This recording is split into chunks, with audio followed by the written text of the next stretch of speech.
नमस्कार। मैं हूं संजीव श्रीवास्तव। आप देख रहे हैं 4 PM न्यूज नेटवर्क। मित्रों, फाइनली दिल्ली को भारतीय जनता पार्टी ने फतह कर लिया। विधानसभा चुनाव 2025 में वो करिश्मा बीजेपी करने में सफल हो गई जिसकी कोशिश बीते 2 चुनावों में प्रधानमंत्री नरेंद्र मोदी के चेहरे के बावजूद सफलता नहीं मिल पाई थी, जीत नहीं पाई थी दिल्ली।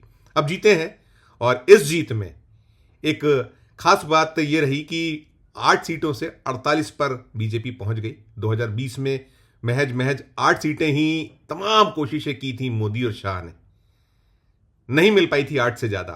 अब इस बार 48 पर वो आंकड़ा पहुंच गया। कैसे पहुंचा, क्यों पहुंचा, सारा देश के सामने है। पीछे क्या क्या वजह रही, कैसे कैसे साम नाम दंड भेद सब कुछ हुआ। और इस सब के बीच जब मोदी जी भारतीय जनता पार्टी के दफ्तर में उस जश्न को मनाने पहुंचे जो 2.5 दशक से कुछ ज्यादा वक्त के बाद दिल्ली में हासिल हुआ, लेकिन उस जश्न में मोदी जी की खीज, मोदी जी की चिंता बहुत साफ तौर पर परिलक्षित हुई।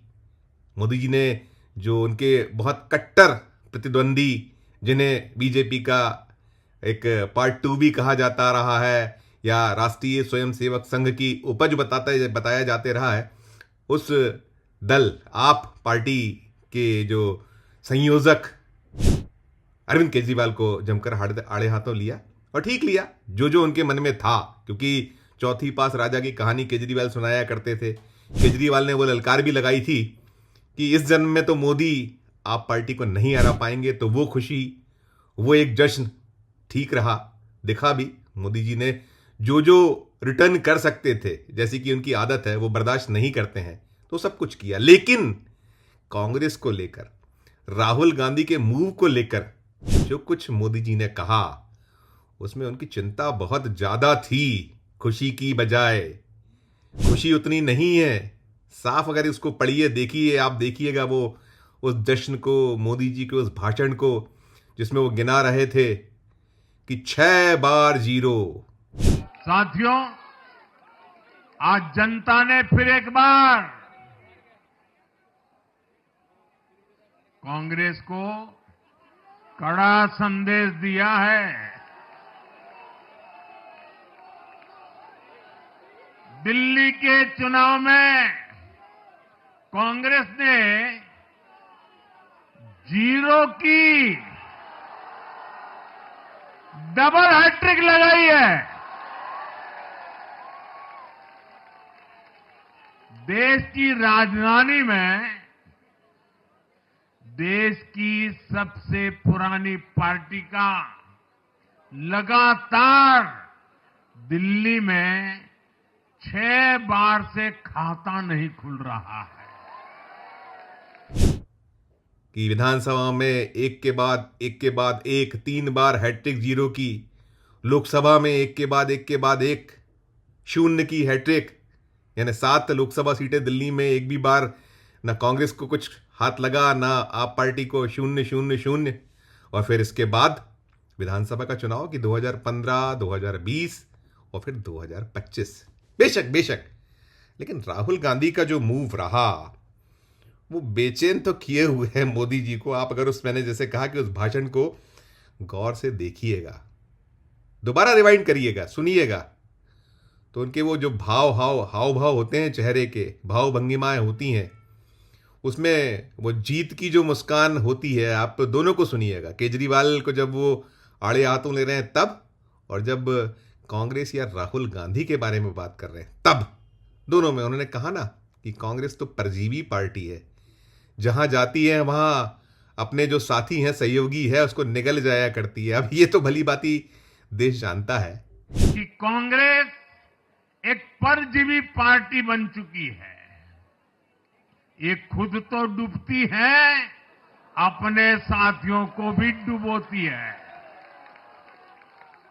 साथियों, कांग्रेस एक के बाद एक अपने सहयोगियों को खत्म कर रही है कि कौन किसको निगलता है। भारतीय जनता पार्टी ने कितने जो क्षेत्रीय दल हैं, कैसे किनारे लगाया, कैसे उनको ठिकाने लगाया।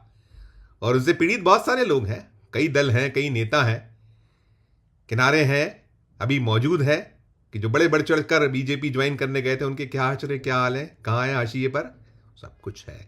और जो चिंता है वो चिंता मैं आपको बताता हूँ।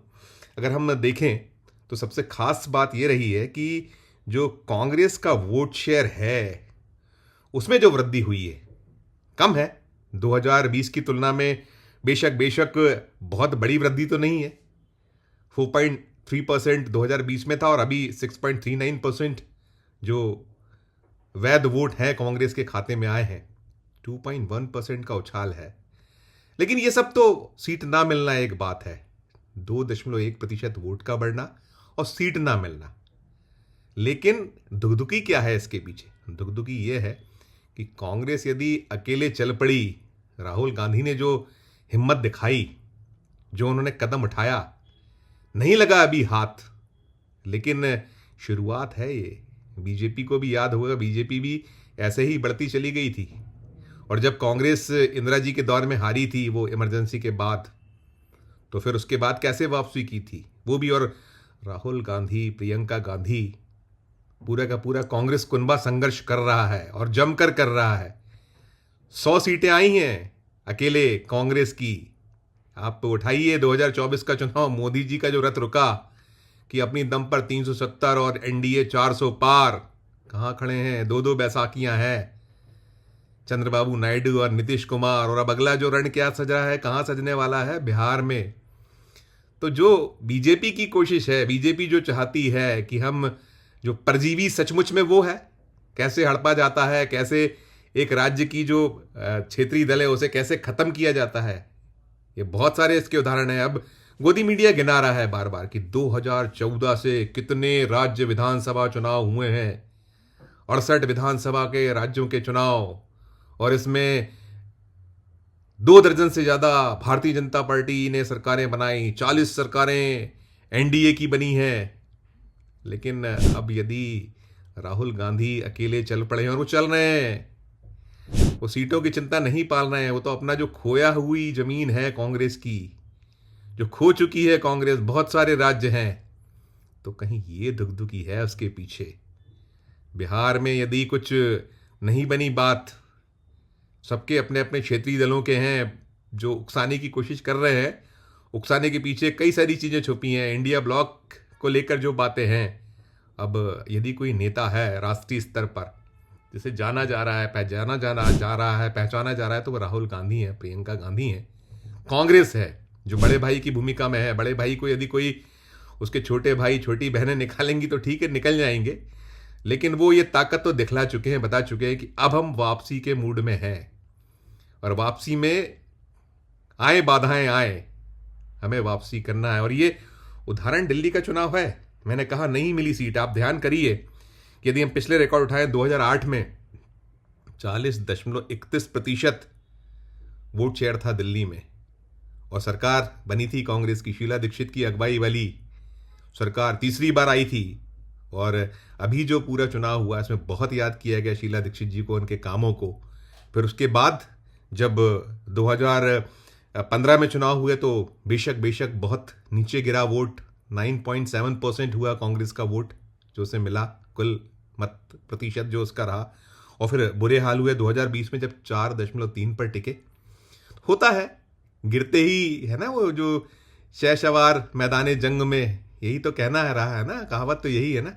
राहुल गांधी कुछ वैसे ही मूड में है, वैसे ही। और अब राहुल गांधी को कुछ कड़े कदम भी उठाने पड़ेंगे। जो कुछ दिल्ली में हुआ है, दिल्ली की जंग में 14 सीटें ऐसी रही हैं जहां केजरीवाल का खेल बिगड़ा है, और कई सीटें हैं ऐसी जहां बहुत ज़्यादा मार्जिन, ठीक है कि जो उतारे गए थे उसमें मैक्सिमम जो उम्मीदवार थे उनकी जमानत जब्त हो गई, लेकिन वो सीटों का अंतर तो दुगदुगी यही है। अभी तो एक पूरे मन से नहीं उतरे थे, उतनी मेहनत नहीं की थी, संगठन बिखरा है, संगठन में ताकत नहीं बची थी, दम नहीं था, हार गए बहुत सारे लोग और जमानतें भी जब्त करवा बैठे। ठीक है, भारतीय जनता पार्टी भी यही कुछ एक दौर में गुजरा करती थी, ऐसे स्थितियों से जनसंघ था। और जब आपका उतार होता है तो फिर चढ़ाव भी आता है। यदि बुरे दिन है तो अच्छे दिन भी आएंगे, ऐसा भी हो रहा है। और मैंने कहा ना कि जो लोकसभा चुनाव 2024 रहा है, तो साहेब की जो गाड़ी को पटरी से उतारा है, जो एक दम्भ भरा करते थे, जो बात केजरीवाल किया करते थे, केजरीवाल ने सीधे सीधे कह दिया कि जीते जी। और मोदी जी भी संकेतों में तो लगभग यही कहते हैं कि अब तो गई कांग्रेस, 2047 तक हमारा है। तो हुजूर किसी का कुछ होता नहीं है। और राहुल गांधी ने बता दिया, और मैं जो कह रहा हूं कि राहुल गांधी जी को, संगठन को तो कसना होगा, इसमें कोई शक और शुबह नहीं है।